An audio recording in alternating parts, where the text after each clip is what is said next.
This is part three. I'm reading the big, essay that I wrote, trying to explain kind of how to prevent, honestly, this Trump, but also the next Trump. Uh, Again, the series is titled "America, Maybe It's Time to Renew Our Vows," and I've gone through the introduction. I've talked about what our vows are. So now I need to talk about what the union was founded on. And this is all preamble. I'm not even diving into the Constitution with this work. So here we go. In order to form a more perfect union, establish justice, ensure domestic tranquility, provide for the common defense, promote the general welfare, and secure the blessings of liberty to ourselves and our posterity. This section is the meat and potatoes of the preamble, aka our vows. While all of this is up to interpretation, I ask that you, as a reader, please don't try to parse this up and determine who gets what. At our founding and the writing of this document, my ancestors were likely enslaved persons. They were not granted the rights most Americans enjoyed when the Constitution was ratified in 1778. This document was written as a message to all Americans. It is an ideal that may even to this day not be realized for all Americans.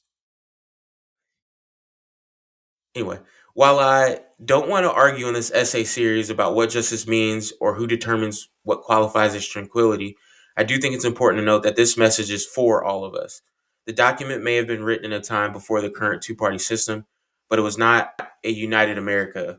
The revolution was still fresh, and patriots, British sympathizers, and people who sat on the sidelines shared the same spaces and resources.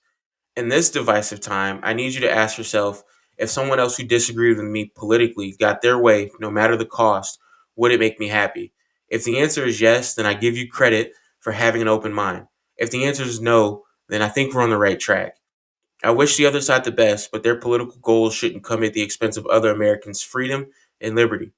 My political goals shouldn't come at the expense of other people's freedom and their pursuit of happiness. Some costs are too high to ask folks to pay.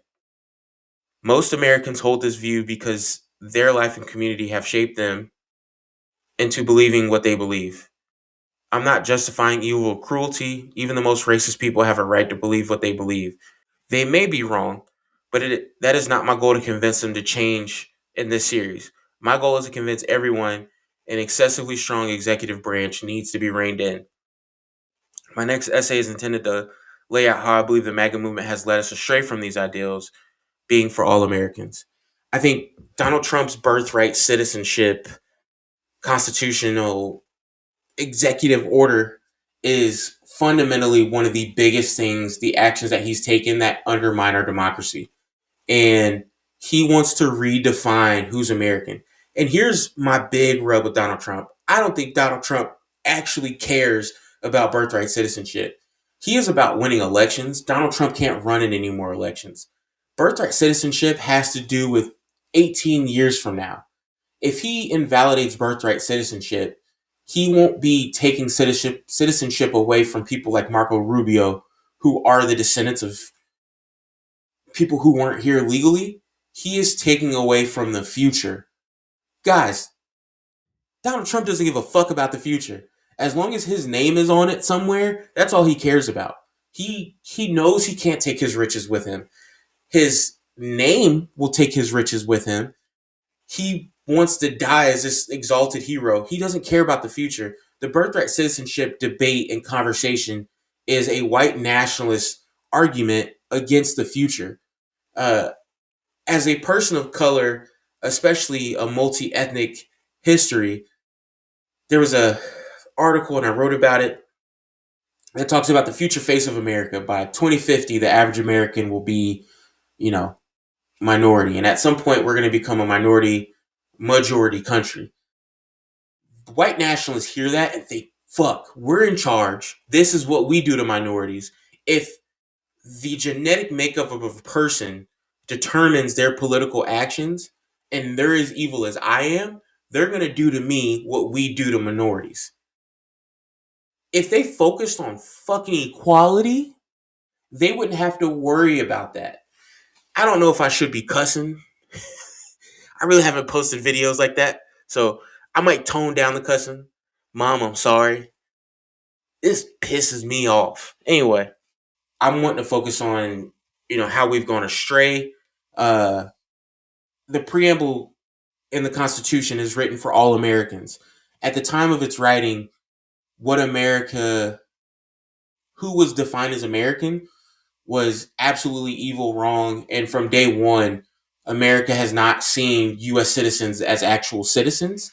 It's selected elites to be citizens, and that's opened up people who weren't seen as citizens to subjugation and absolute evils.